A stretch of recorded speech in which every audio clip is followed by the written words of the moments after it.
ഓം ശ്രീ ഗുരുഭ്യോ നമ. ഓം ഗംഗണപതി നമ. ഓം സം സരസ്വതി നമ. ഓം നമോ ഭഗവതേ വാസുദേവായ.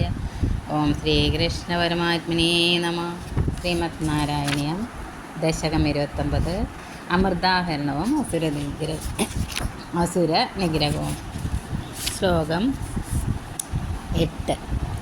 യോഷാവവർദ്ധനജം മോഹനമാഹിതം തേ ശ്രുത്വാ വിലോകനകുതൂഹലവാൻ മഹേശ ബോധൈ സമം ഗിരിജയാ ജഗത പദം തേ ശ്രുത്വാ ബ്രവീദഭിമതം ത്വമതോ തിരോധ.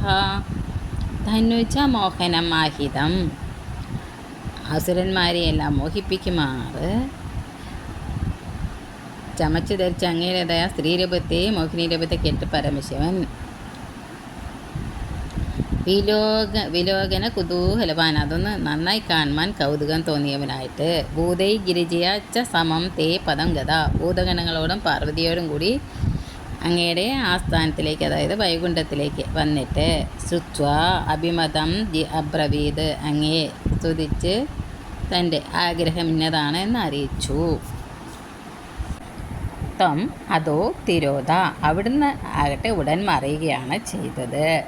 അസുരന്മാരെ മോഹിപ്പിച്ചതും അങ്ങയാൽ ധരിക്കപ്പെട്ടതുമായ മോഹിനി രൂപത്തെപ്പറ്റി കേട്ടിട്ട് പരമശിവൻ അത് കാണാനുള്ള കൗതുകത്തോടു കൂടിയവനായിട്ട് ഭൂതഗണങ്ങളോടും ശ്രീ പാർവതിയോടും കൂടി അങ്ങയുടെ നിലയമായ വൈകുണ്ഠത്തെ പ്രാപിച്ചിട്ട് അങ്ങയെ സ്തുതിച്ച ശേഷം തൻ്റെ അഭീഷ്ടത്തെ പറഞ്ഞറിയിച്ചു. അതിൽ പിന്നെ അങ്ങ് അവിടെ നിന്നും തിരോധാനം ചെയ്തു. ശ്ലോകം 9. ആരാമസീമനീച്ച കന്ദുകാദലീല ലോലായമാനനയനാം കമനീം മനോജ്ഞാം ത്വമേഷ വീക്ഷ്യ വികളധ്വസനാം മനോഭു വേഗാദംഘരീപുരംഗ സമാലിലിംഘ. ആരാമസീമനി ച കൊന്തുകാദലീലാലോലയാമാന നയനാം. അപ്പോൾ ആരാമപ്രദേശത്താകട്ടെ പന്തരിക്കളിയിൽ പന്തിനെ നോക്കി കണ്ണറിയുന്നവളും മനോജ്ഞാം കമനീം ത്വാം, അതിമനോഹരിയുമായ ഒരു കാമിനീമണിയായിട്ട് അങ്ങയെ യേശ അനങ്കരിപു വീക്ഷ്യ, ഈ ശിവൻ കാണുകയും കാമാന്തകനാണെങ്കിലും അദ്ദേഹം അംഗവികളധ്വസനം മനോഭൂവേഖ സമാലിംഗ, അല്ലേ ഉടുപുട് കഴിഞ്ഞ അങ്ങയെ കാമപാരവശ്യത്താൽ പിടിച്ച് നന്നായി ഒന്ന് പുണരുകയും ചെയ്തു.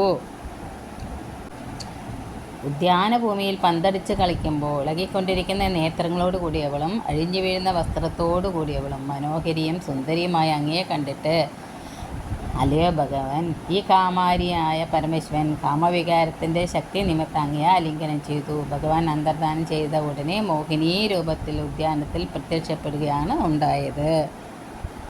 ശ്ലോകം 10. ഭൂയോപി വിദ്രുതപദീമുപധാഭ്യ ദേവോ വീര്യപ്രമോക്ഷ വികസത് പരമാർത്ഥബോധ തന്മാനിതസ്തവ മഹത്വമുവാച ദീവി തഥാദൃശസ്തമവവാദനികേതനാഥ. ഭൂയ അഭിവിദ്രുതവതീം, പിന്നെയും ആലിംഗത്തിന് കുതറി ഓടിക്കളഞ്ഞ മോഹിനിയെ ദേവ ഉപധാവ്യ, ദേവൻ ശിവൻ ഒപ്പം അനുധാവനം ചെയ്തിട്ട് വീര്യപ്രമോക്ഷ വികസത് പരമാർത്ഥബോധ, വീര്യം രേതസ് സ്കലിക്കയാൽ തത്വജ്ഞാനം നന്നായി തെളിഞ്ഞ് ത്വന്മാനിത തവ മഹത്വം ദേവി ഉവാച, അങ്ങയാൽ ബഹുമാനിക്കപ്പെട്ടവനുമായിട്ട് അങ്ങയുടെ മഹാത്മ്യത്തെ പാർവതീ ദേവിക്ക് മനസ്സിലാക്കാനായി പറഞ്ഞു കൊടുത്തു. വാദനികേതനാഥ തത്താദൃശത്വം അവ, ഗുരുവായൂരപ്പ അനന്യ സദൃശനായ അവിടുന്ന് എന്നെ കാത്തരുളുമാറാകണമേ. പരമശിവൻ വീണ്ടും ഓടിപ്പോകുന്ന അവളെ പിന്തുടർന്നിട്ട് രേതത്തെ സ്ഥലിച്ചു കഴിഞ്ഞപ്പോൾ പരമാർത്ഥബോധം ഉദിച്ചവനായിട്ട് അങ്ങയാൽ മാനിക്കപ്പെട്ടവനായി അങ്ങയുടെ മഹാത്മ്യത്തെ പാർവതീദേവിക്ക് വർണ്ണിച്ചു കൊടുത്തു. അല്ലയോ ഗുരുവായൂരപ്പ, അപ്രകാരത്തുള്ള അങ്ങ് എന്നെ രക്ഷിക്കണമേ. സർവത്ര ഗോവിന്ദനാമസങ്കീർത്തനം. ഗോവിന്ദ ഗോവിന്ദ. സർവം ശ്രീകൃഷ്ണപാദാരവിന്ദാർപ്പണമസ്തു. ഓം ശ്രീ ഗുരുവായൂരപ്പ ശരണം.